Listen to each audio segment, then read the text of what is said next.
So, amidst all the song, music, the tunes, somewhere the penchant for wisdom, some unspoken words, emotion, and life lessons to take home, those have been something that I have personally missed. I've always been an individual who sits back, observes a lot of things, but only over a period of time I've learned the art of reacting less and trying to understand the complexity in food.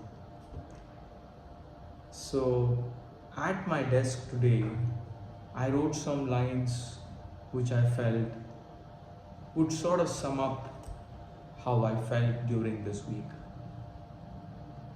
The problem, or a problem. A problem fixes itself in self pity when you sit back and observe its complexity rather than simply trying to react as a necessity. How often do we think reacting and giving emotional rants, or even at times trying to explain to people what transpired, is probably the best way to do things? Could we pause not just with our words but also our life at large? Could we also pause the thought process? Could we pause what we go through?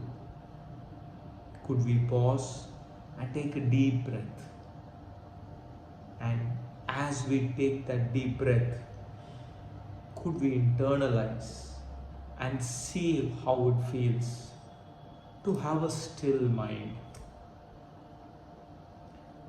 A mentor that I literally go to, it's someone whose work I have revered and truly believed in, for the fact that even he, as an individual, and he being followed across the globe, has always said in his books, when he met people in meetings, when people came to see him literally flock in big numbers, he would simply say, I am no authority and I am not a model, a mentor, a leader, someone for you to follow.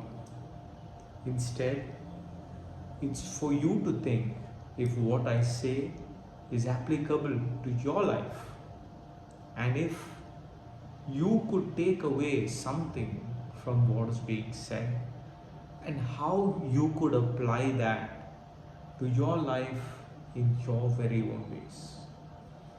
Such profound thoughts, and who would say, do not follow me and do not make me a cult figure? The art of renunciation came naturally to this man.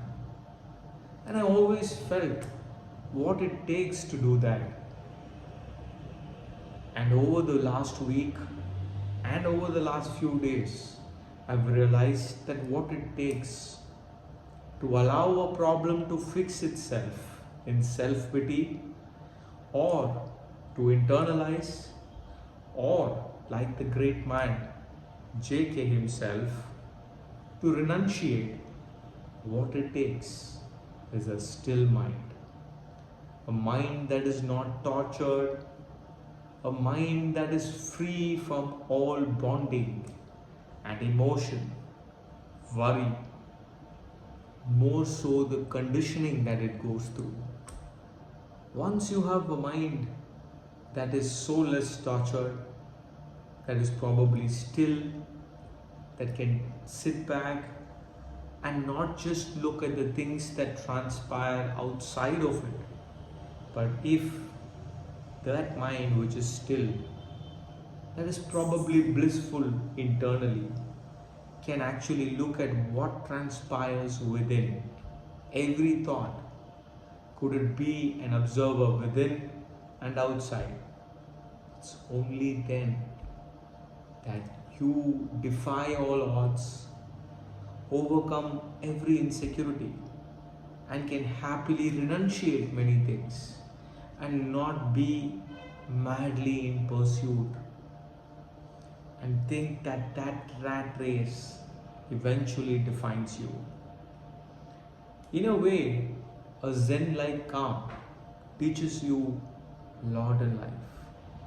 And when you walk away, there's a lot of grit, resilience that you build in your mind unknowingly. And each one of us must strive to live by those words.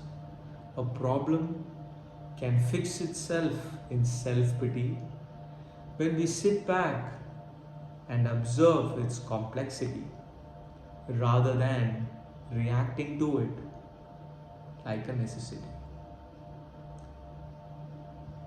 Think about it, and these lines, they could make a difference to your life and your thoughts.